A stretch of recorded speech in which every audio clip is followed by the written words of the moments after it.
Hello everybody, कैसे हैं आप सब। सिंप्लीफाई लॉ में आप सभी का स्वागत है। आज का हमारा ये सेशन काफ़ी ज़्यादा इंटरेस्टिंग और इम्पॉर्टेंट होने वाला है, क्योंकि आज के इस सेशन में हम डिस्कस करने वाले हैं यूपीएससी प्रीलिम्स में पूछे जाने वाले प्रीवियस ईयर्स के इम्पॉर्टेंट पॉलिटी क्वेश्चंस। जी हाँ, ये क्वेश्चंस काफ़ी ज़्यादा इम्पॉर्टेंट है, ये क्वेश्चंस काफ़ी ज़्यादा पूछे गए हैं प्रीलिम्स में। और अगर ये वीडियो अगर आप लास्ट एंड तक देखोगे तो आपको प्रीलिम्स में काफ़ी ज़्यादा हेल्प होगी। तो ये सीरीज़ होगी हर एक सब्जेक्ट के इम्पॉर्टेंट एमसीक्यूज़ हम हमारे वीडियोस में डिस्कस करेंगे, तो प्लीज़ जुड़े रहिएगा। तो चलो आज का ये सेशन शुरू करते हैं। सबसे पहला एमसीक्यू देखते हैं। देखिए, what is the difference between vote on account and interim budget. तो यहाँ पे देखो इन्होंने क्या कहा है, उन्होंने डिफरेंस पूछा है वोट ऑन अकाउंट में और इंटरिम बजट में। ऑप्शंस देख लेते हैं। पहला ऑप्शन उन्होंने बताया है कि the provision of a vote on account is used by a regular government while an interim budget is a provision used by a caretaker government. ठीक है। दूसरा ऑप्शन है a vote on account only deals with the expenditure in government's budget while an interim budget includes both expenditure and receipts. तो which of the statements given above are correct. ऊपर mention किए हुए दोनों options में से कौन सा option सही है, ये उन्होंने पूछा है। Option A 1 only, option B 2 only, C both 1 and 2, D neither 1 and 2। आप सोच के बताइए कि क्या हो सकता है। डेफिनेटली अगर आपने अच्छे से प्रिपरेशन की है, अगर अच्छे से पढ़ाई की है, तो इसका जवाब आपको मुझसे पहले आ जाएगा। फिर भी मैं इसका जवाब बता देती हूँ। देखिए, इसका सही जवाब है solution B, that is 2 only. यानी कि इन दो ऑप्शंस में से सही ऑप्शन कौन सा है, तो 2। ठीक है। A vote in account only deals with the expenditure in government's budget while an interim budget includes both expenditure and receipts. तो ये है main difference between the vote an account and interim budget over here. I hope आपको समझ आ गया होगा। तो चलो आगे बढ़ते हैं।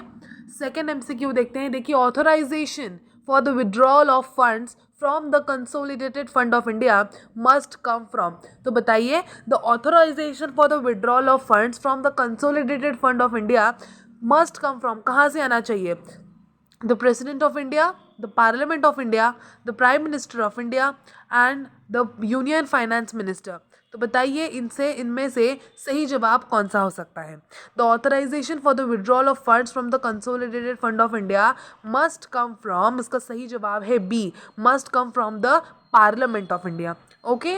अगला एमसीक्यू देखते हैं। देखिए, all revenues received by the union government by way of taxes and other receipts for the conduct of government business are credited to the contingency fund of India, public account, consolidated fund of India, deposits and advances fund। सोचिए क्या हो सकता है इसका सही जवाब। देखिए, all revenues जो रिसीव करता है union government by way of taxes ले लीजिए या अदर रिसिप्ट्स ले लीजिए for the conduct of government business over are credited to, किसे क्रेडिट किया जाता है, तो contingency fund of India, public account, consolidated fund of India या डिपॉजिट्स एंड एडवांस फंड। तो इसका सही जवाब है option C, consolidated fund of India होया।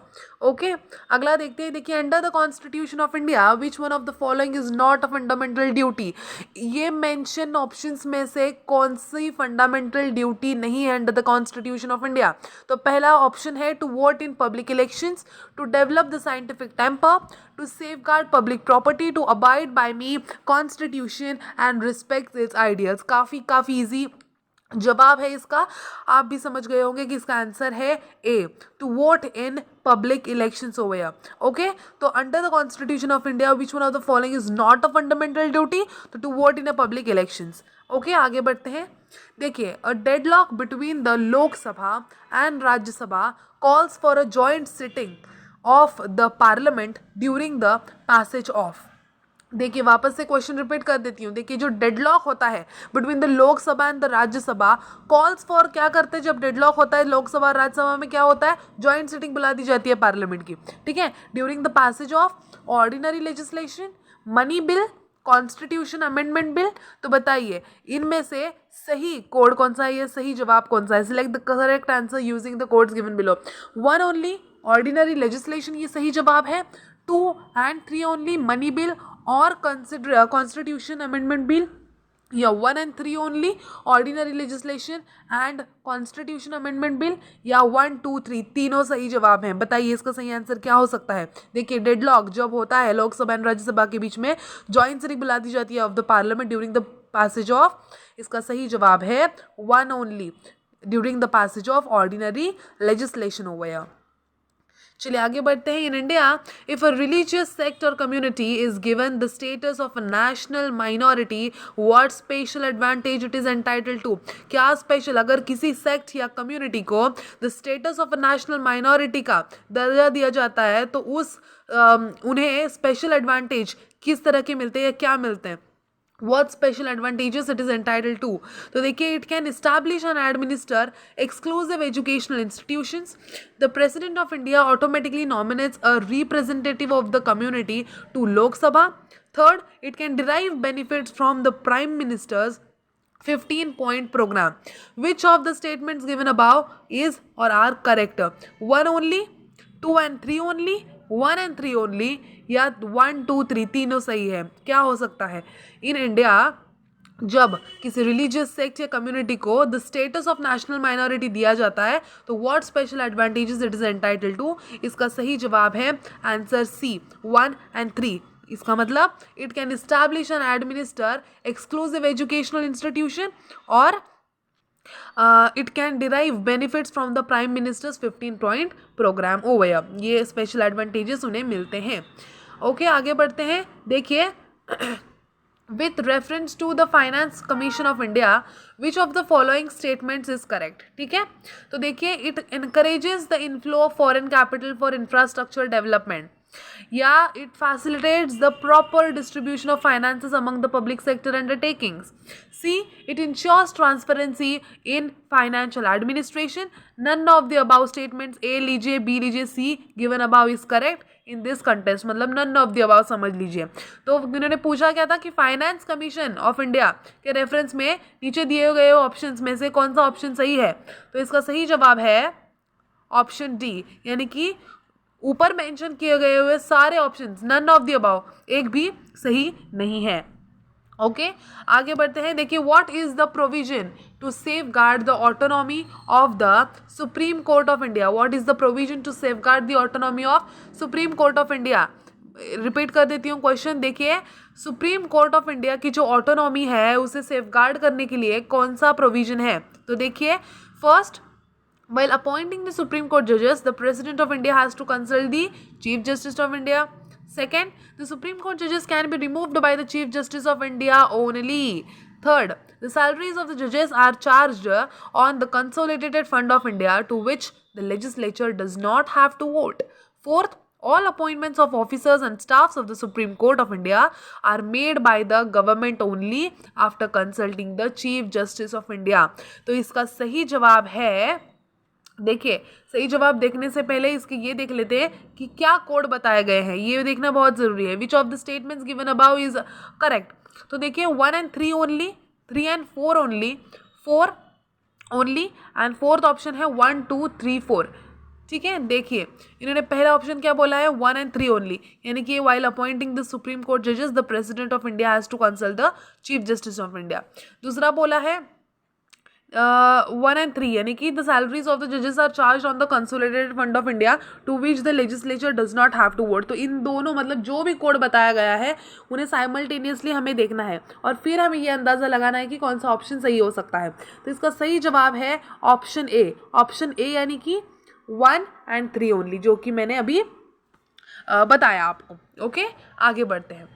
The distribution of powers between the center and the states in the Indian Constitution is based on the scheme provided in the, ठीक है, देखिए क्या कहा है कि जो डिस्ट्रीब्यूशन ऑफ पावर्स ये जो है कंसेप्ट या ये जो फीचर है, ठीक है, the distribution of powers between the centre and the state in Indian constitution, ये बेसिकली कौन से स्कीम पर बेस्ड है, तो Morley Minto reforms 1909, Montagu Chelmsford act 1919, government of India act 1935, Indian independence act 1947। इसका सही जवाब है C, government of India act 1935 के ऊपर यह स्कीम बेस्ड है, यानी कि जो डिस्ट्रीब्यूशन ऑफ पावर्स दिए गए हैं between the centre and the state in the Indian constitution is based on the scheme provided in the government of India act 1935। आगे बढ़ते हैं।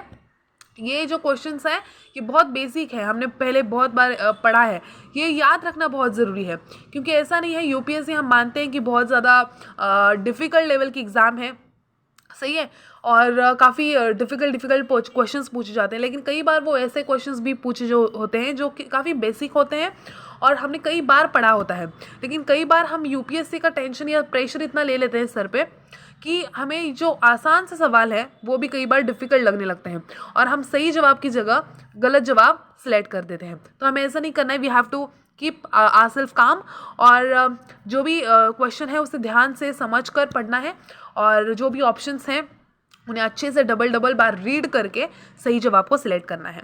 चलिए देखिए आगे बढ़ते हैं। In the parliament of India the purpose of an adjournment motion is to allow a discussion on a definite matter of urgent public importance. देखिए ये जो एडजर्नमेंट मोशन ये है, इसका पर्पस क्या है पार्लियामेंट ऑफ इंडिया में? तो पहला तो उन्होंने कहा है कि to allow a discussion on a definite, या मतलब कोई भी अर्जेंट मैटर पर, ठीक है, जो कि पब्लिक इंपॉर्टेंस के लिए मतलब काफ़ी ज़्यादा ज़रूरी है, इस पर अलाउ डिस्कशन बुलाना, या to let opposition members collect information from the ministers, या to allow a reduction of specific amount in demand for grant, या to postpone the proceedings to check the inappropriate or violent behavior on the part of some members। काफ़ी easy question है, काफ़ी easy इसका जवाब है और इसका सही जवाब है ऑप्शन ए।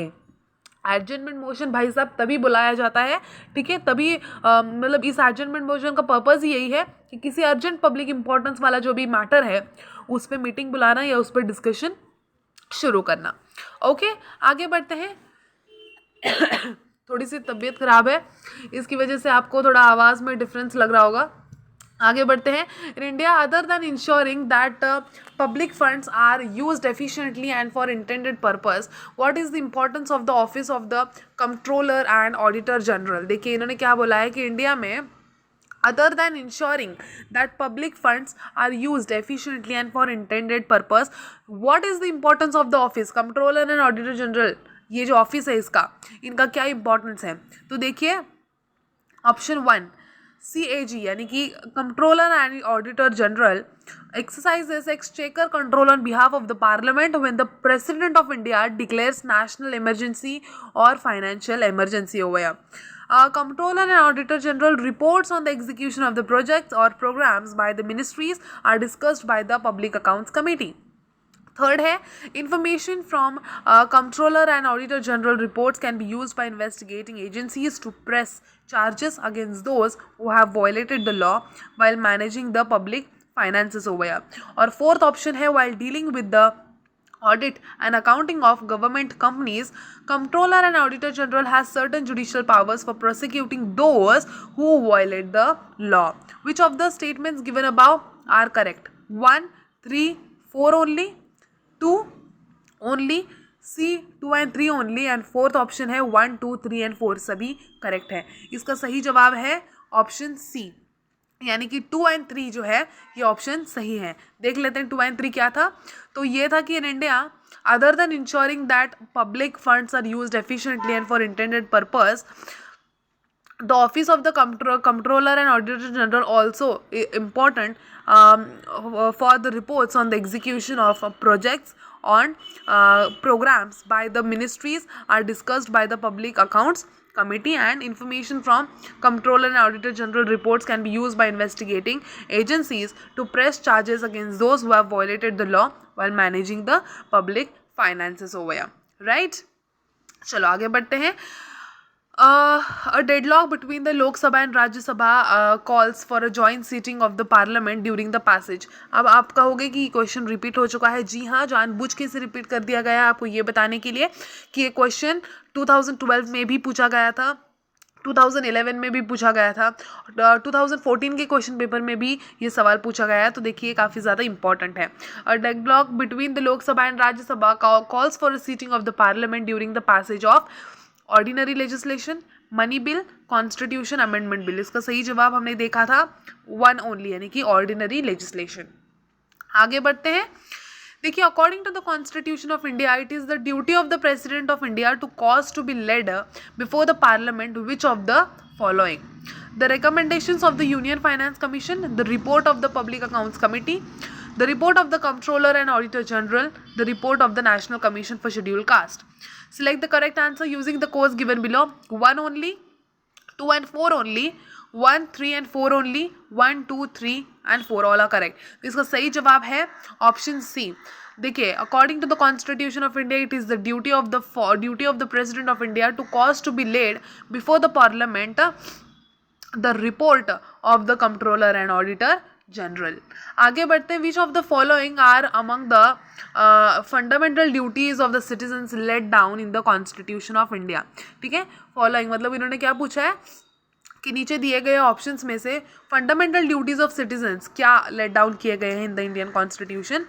तो पहला देखिए क्या है, to preserve the rich heritage of our composite culture, to protect the weaker sections from social injustice, to develop the scientific temper and spirit of inquiry, to strive towards excellence in all spheres of individual and collective activity.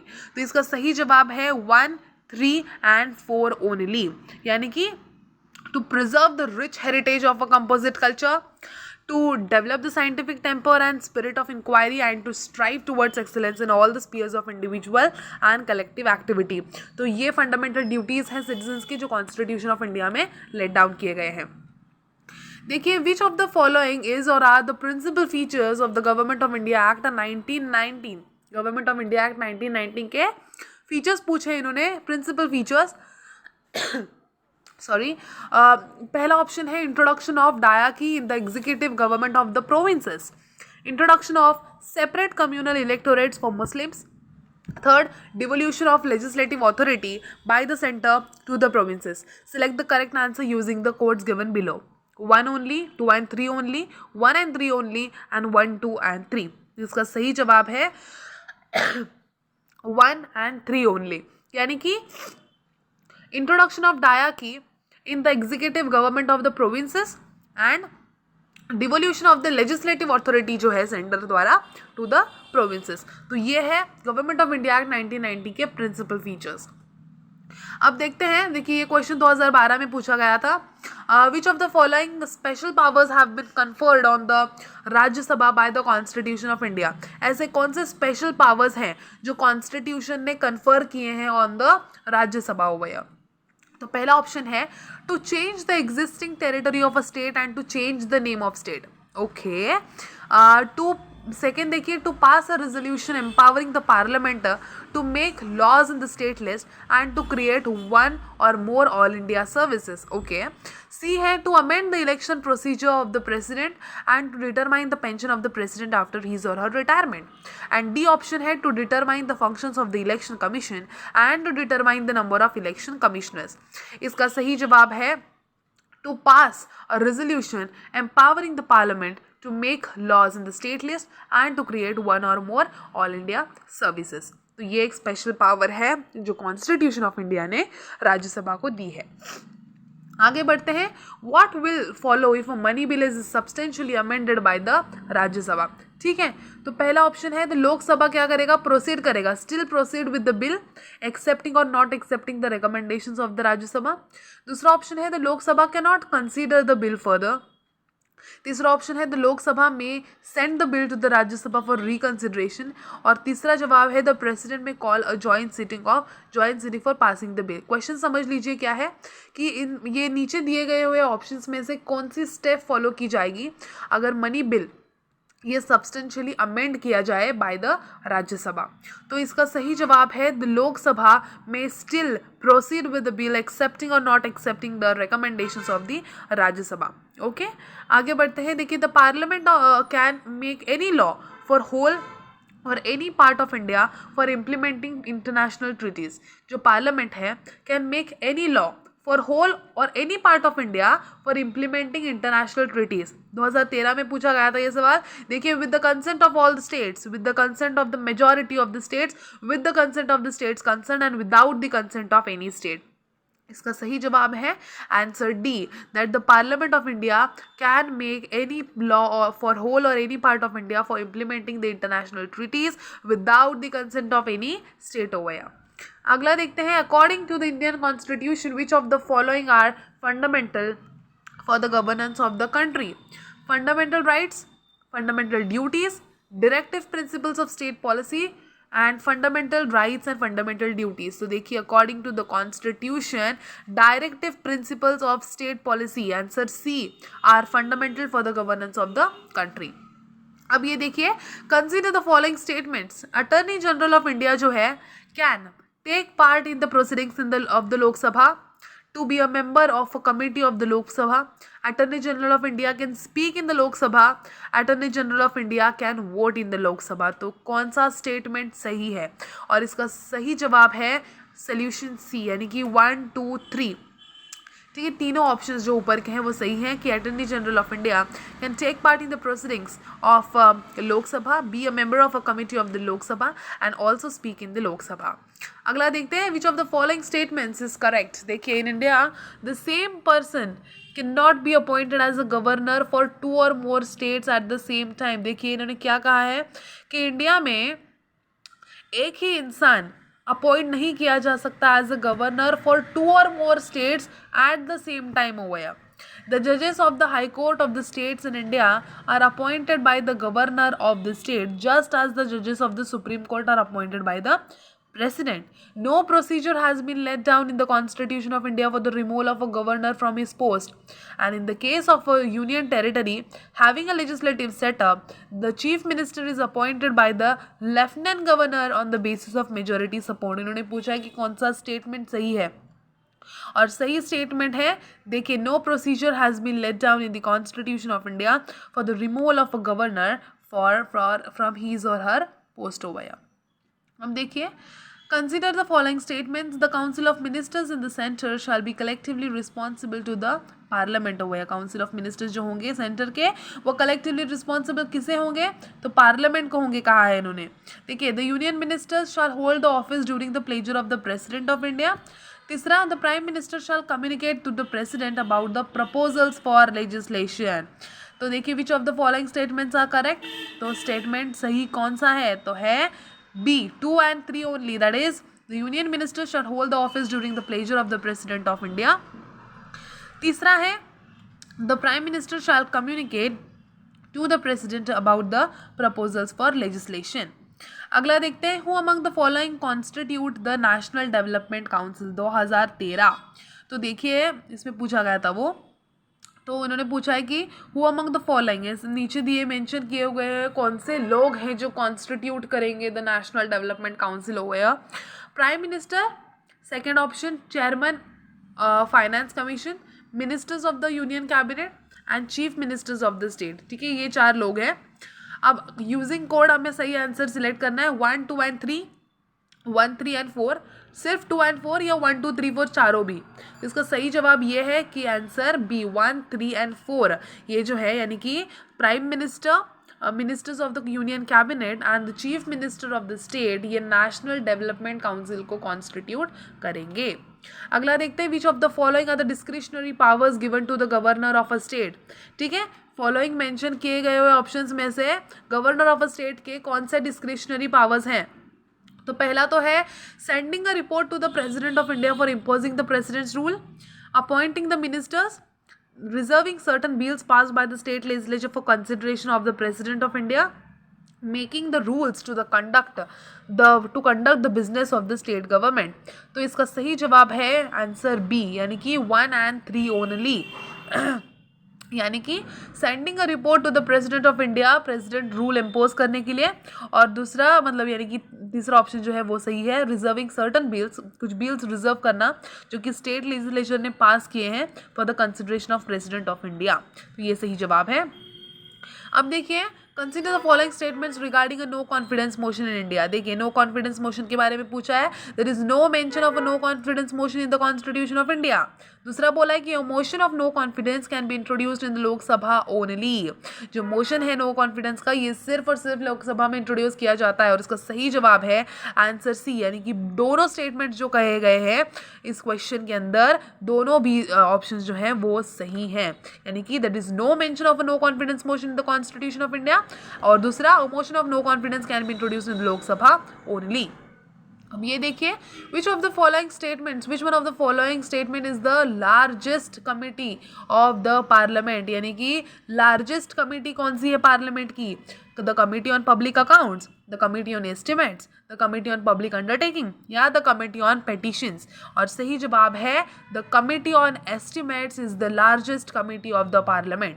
अगला देखते हैं विच one of the following schedules of the constitution of India contents provisions regarding anti defection. चलिए बताइए कौन से schedule के अंदर जो है एंटी डिफेक्शन के बारे में प्रोविजंस दिए गए हैं। Second schedule, fifth schedule, eighth schedule, 10th schedule, कौन सा शेड्यूल हो सकता है? तो इसका सही जवाब है 10th शेड्यूल के अंदर कॉन्स्टिट्यूशन ऑफ इंडिया के एंटी डिफेक्शन के रिगार्डिंग प्रोविजंस मेंशन किए गए हैं। अब देखिए the power to increase the number of जजेस, ठीक है, सुप्रीम कोर्ट ऑफ इंडिया के अंदर नंबर ऑफ जजेस बढ़ाने हैं, तो ये जो पावर है is vested in the president of India, in the parliament, the chief justice of India या लॉ कमीशन। तो इसका सही जवाब है पार्लियामेंट के पास ये पावर है to increase the number of जजेस in the supreme court of India. Okay, आगे बढ़ते हैं। देखिए the constitution of India promotion of internal peace and international peace and the security is included in the, देखिए constitution of India के अंदर international peace and security को promote करना या प्रमोशन करना, ये किस चीज़ की, मतलब किसके अंदर इंक्लूड है? प्रियम्बल में इंक्लूड है कॉन्स्टिट्यूशन के, ये directive principles of state policy में इंक्लूड है, फंडामेंटल ड्यूटीज में इंक्लूड है या 9th शेड्यूल में? तो भाई इसका सही जवाब है directive principles of state policy के अंदर ये जो इंटरनेशनल पीस एंड सिक्योरिटी का प्रमोशन है इंक्लूड है। ओके, आई होप आपको ये सेशन समझ आया होगा। ये जो भी मैंने पॉलिटी रिलेटेड आज जो भी क्वेश्चंस डिस्कस किया आज हमने, ये काफ़ी ज़्यादा इम्पॉर्टेंट है। आई मस्ट से कि आपको इन्हें फॉलो करना चाहिए, इनकी प्रैक्टिस करनी चाहिए। ये सीरीज़ होने वाली है, इससे जुड़े रहिएगा। पॉलिटी ही नहीं बल्कि और भी जो सब्जेक्ट्स हैं, बाकी हिस्ट्री ले लीजिए, इकोनॉमिक्स, जो भी बाकी के सब्जेक्ट्स हैं उनके भी MCQs रिलेटेड वीडियोस आएंगे। आप स्टे ट्यून रहिए इस वीडियो के साथ। अगर आपको ये वाला वीडियो अच्छा लगा हो तो प्लीज़ लाइक कीजिएगा, कमेंट कीजिएगा, शेयर कीजिएगा अपने फ्रेंड्स के साथ ताकि उन्हें भी हेल्प मिल सके।